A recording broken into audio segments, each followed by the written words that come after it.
नमस्कार दोस्तों, आज हम बात करने वाले हैं लारियागो इंजेक्शन के बारे में। इस इंजेक्शन के फ़ायदे, नुकसान, इस्तेमाल करने का तरीका और कितने दिन तक इसको लगाया जाता है पेशेंट को, इन सभी बातों को इस वीडियो में बताएंगे, तो वीडियो को पूरा देखिएगा।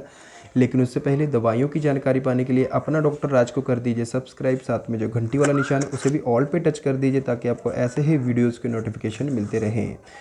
तो दोस्तों, लारियागो इंजेक्शन आता है इप्का कंपनी का और ये 30 ml की है और इसमें क्लोरोक्विन फॉस्फेट इंजेक्शन, इसमें जो सॉल्ट होता है क्लोरोक्विन इसमें होता है 64.5 mg और 1 ml में, ठीक है। और क्लोरोक्विन बेस 40 mg होता है, ठीक है, और 1 ml में।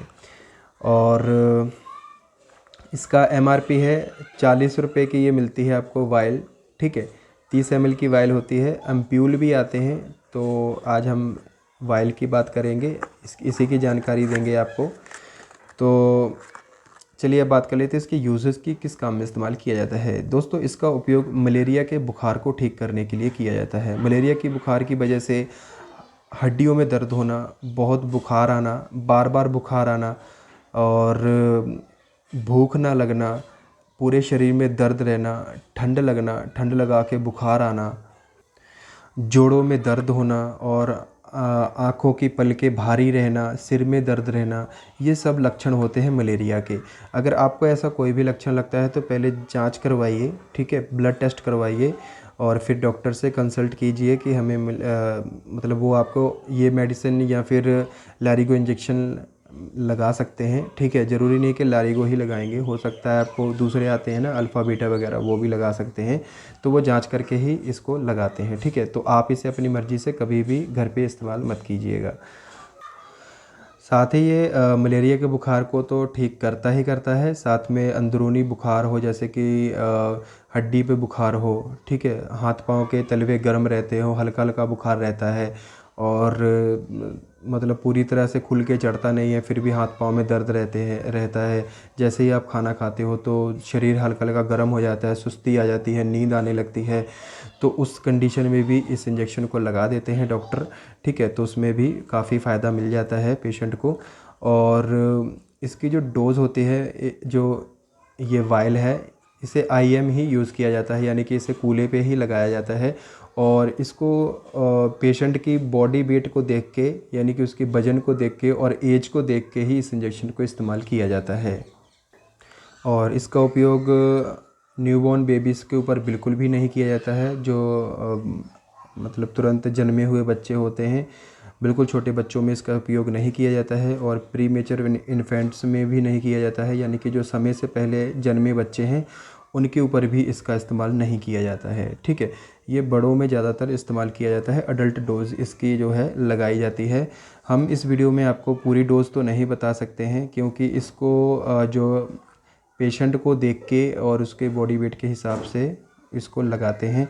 फिर भी अगर मैं थोड़ा बता देता हूँ आपको, अगर पेशेंट की एज मान लीजिए जैसे कि 20-22 साल है और उसका वेट जो है 50-60 के समथिंग है, तो नॉर्मली जो डॉक्टर हैं उसे 3-4 ml लगा देते हैं। लेकिन अगर इसकी ज़्यादा डोज लगा दें तो इस काफ़ी कुछ रिएक्शन हो सकता है पेशेंट को, जैसे कि इसको लगाने से तुरंत उसे मतलब बेहोश भी हो सकता है, चक्कर भी आ सकते हैं, ठीक है। और इंजेक्शन वाली जगह पे दर्द भी हो सकता है, या फिर जहाँ पे आप लगाते हो वो पूरा पाँव भी सुन्न हो सकता है अगर ज़्यादा ओवरडोज लगा दें तो, ठीक है। तो इस बात का खास करके डॉक्टर जो है ध्यान रखते हैं पेशेंट में। तो ये इसीलिए बॉडी वेट के हिसाब से ही इसे लगाया जाता है कि इतना जो इंजेक्शन है ये इसका शरीर सह लेगा या नहीं सह लेगा, ठीक है, उसी प्रकार से इस इंजेक्शन को लगाया जाता है। और बुखार अगर है तो चढ़े हुए बुखार पे नहीं लगाते हैं, अगर बुखार है पेशेंट को तो नहीं लगाते हैं इस इंजेक्शन को। पहले बुखार उतारने की टैबलेट दी जाती है पेशेंट को, जैसे कि पैरासीटामोल वगैरह, ठीक है, या निमोसेलाइड पैरासीटामोल का जो कॉम्बिनेशन आता है उसको दिया जाता है। पहले बुखार उतर जाता है फिर इस इंजेक्शन को लगाया जाता है। साथ में जो है एंटीबायोटिक टैबलेट दी जाती है और एंटी पेन किलर टैबलेट या बुखार उतारने वाली टैबलेट भी साथ में देते हैं और ये इंजेक्शन भी लगाते हैं, ठीक है। तो ये मैंने डॉक्टर्स का बताया कि वो ऐसे करते हैं, ये ऐसे इंजेक्शन लगाते हैं, ठीक है। इसे सिर्फ IM ही लगाया जाता है, यानी कि बैक में मांस में ही इस इंजेक्शन को लगाया जाता है। तो दोस्तों इसके जो साइड इफ़ेक्ट हैं, तो इसके पहले मैं डोज़ बता दी है मैंने सही से। तो जो इंजेक्शन है 3 दिन या फिर 2 दिन ही लगाते हैं डॉक्टर्स जो, ठीक है। वैसे ज़्यादा नॉर्मल 3 दिन ही लगाते हैं, ठीक है। जितनी उसकी डोज़ की ज़रूरत होती है, उसको कितनी ज़्यादा इन्फेक्शन है, कितना बुखार उसको कितने दिन से आ रहा है, तो उस हिसाब से डॉक्टर जो है मैनेज करके उसको 3 दिन तक लगाते हैं इंजेक्शन को, दिन में 1 बार, ठीक है। और जो एंटीबायोटिक और टैबलेट है बुखार वाली, वो सुबह शाम वो भी दे देते हैं साथ में, जिससे क्या होता है कि बुखार उतर जाता है और जो मलेरिया की शिकायत होती है, मलेरिया होता है, वो भी ठीक हो जाता है, ठीक है। तो इसके साइड इफ़ेक्ट भी जान लेते हैं दोस्तों। इसको लेने से कई बार क्या होता है कि पेशेंट को उल्टी, घबराहट, चक्कर या पूरे शरीर में खुजली होना और चक्कर आना बहुत ज़्यादा, ठीक है, या फिर बेहोशी होना, ये सब इसके साइड इफ़ेक्ट होते हैं।